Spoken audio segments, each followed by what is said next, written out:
Minister, and I suppose today I really do want to talk about knife crime. It's a very concerning issue for us out in Dublin West. Last year we lost somebody in the middle of the day in Ongar village who was killed in a knife attack. And then nearly a year later, in nearly exactly the same spot, there was another knife incident.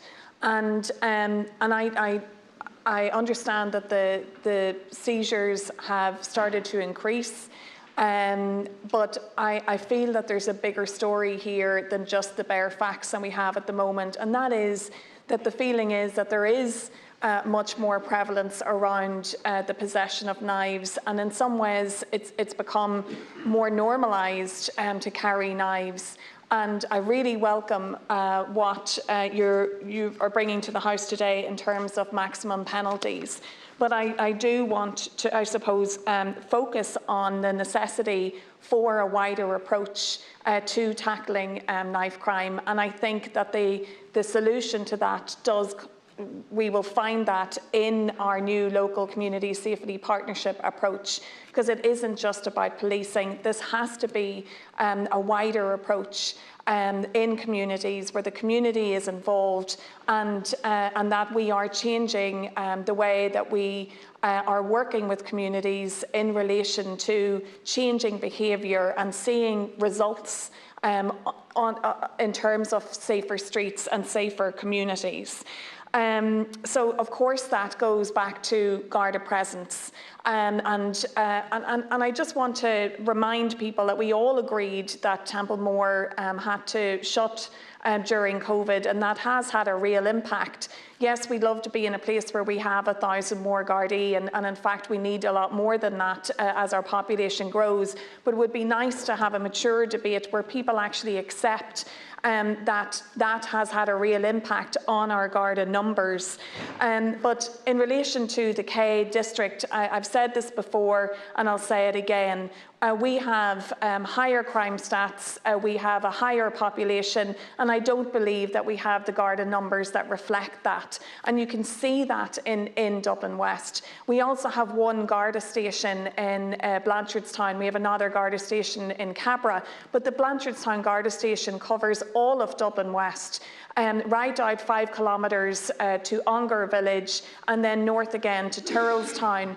And we are lacking a Garda presence, a visible Garda presence, and I think again the solution can be found in the local community safety partnerships, where I think there should be the opportunity for hubs or offices or partnership buildings to be open on our main streets and to show cooperation, a visible presence, a physical presence of our different agencies supporting each other, working with each other, working with the community. So I think that needs to involve the Gardaí, it needs to involve our juvenile liaison officers, it needs to involve our amazing youth workers, it needs to involve our businesses and our community groups.